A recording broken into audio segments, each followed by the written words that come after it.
JLF, one of the themes or one of the things we've talked about is about inclusivity, and with that comes accessibility. So Yes. we are from Napur Sanstan, which is providing interpretation, sign language interpretation for deaf Okay. people. Okay. So we are also curious, you're a writer. What is your perspective on writing maybe books or content that would be directed at deaf people or for deaf people? Or is there any relationship that you have with thinking about accessibility in your work? So basically, since my childhood, I have one of my friend that's Nakul, and he's working with Nupur Sanstha, and I have connected with him, and he's the only one coming from that space.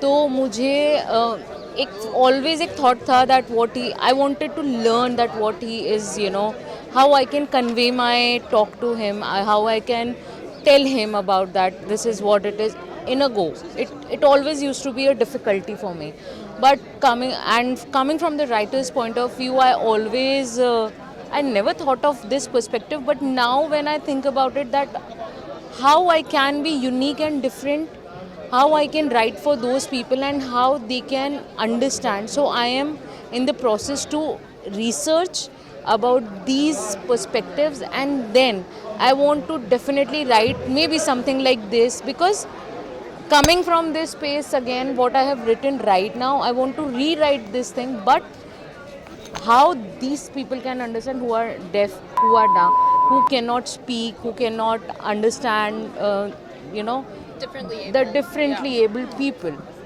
So I really want to work for them, but with a good research, with a good understanding of the experts actually. So that's the whole process. That's not a lot into that, but yes, I want to. Surely, I want to work on that thing. I think we can all work on Yeah, of course. improving accessibility. I believe that each and every one of us, every human being over here can work when they really will to do that. And I personally feel like that I want to work with all the differently able people, because I have worked in Disha school as well. And it has been a experience working there with because I have taught them cooking, I have taught them computers over there, I have done like a storytelling for the kids over there at Disha school. So it's been an experience, and for sure I want to do that thing. Okay. Yeah. Thank you so much. Thank you.